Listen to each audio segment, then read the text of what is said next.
talk to Sarah Clover. She's Communications Director for the website Not Going to Uni. She joins us now from Cambridge. We were hearing just a moment ago that 7,000 people had pulled out of that clearing process. So there is life after not getting the results you want. How many people are contacting you?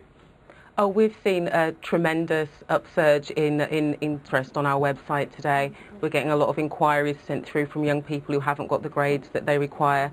And we're also getting a lot of inquiries from young people who have got good grades but are now exploring alternative options. So there are professions, aren't there? I mean, there's the law, I think, there's accountancy as well, where you can follow these things through. But doesn't research show that over a lifetime, people who don't have a degree tend to earn less? Well, there is research which shows obviously that graduates can earn substantially more than people who didn't take a degree, but there was also research done which proves that people who take vocational training, particularly apprenticeships to level 3, can actually look to earn £100,000 more over their career than somebody who hasn't taken vocational training. And yet, with this time of sort of public sector cuts and also, coming out of recession, how important is it that government schemes like the Future Jobs Fund will be axed now? Because presumably that used to provide a route for people into employment eventually.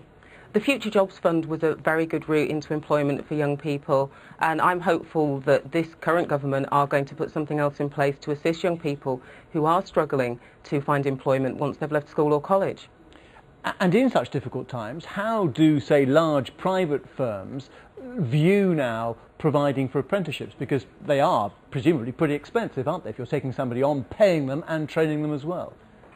It's true that apprenticeships do cost employers money, but those employers also state that they see it as an investment because people who take an apprenticeship tend to stay with the organisation. The investment's been made, they feel valued, and they've also been trained with the skills that they require for that specific industry or organisation.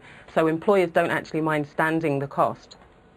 How much of a factor is it that perhaps schools aren't discussing looking at an apprenticeship as a way forward after A-levels? Do you think that schools need to do more with pupils facing the choice now, that perhaps it's all automatically given that people will try to get into university when really that's not really the best way forward?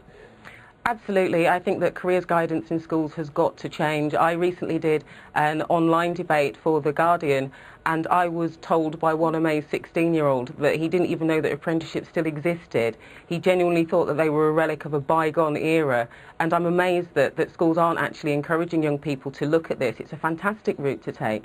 I did an apprenticeship myself. You get paid while you're training, you get a qualification, and you've got a guaranteed job pretty much at the end of it too. And obviously you don't incur the substantial debt that you tend to get if you take a full-time degree course at university. OK, Sarah Clover for Not Going to Uni website. Thanks very much. Thank you. We have some breaking news for you from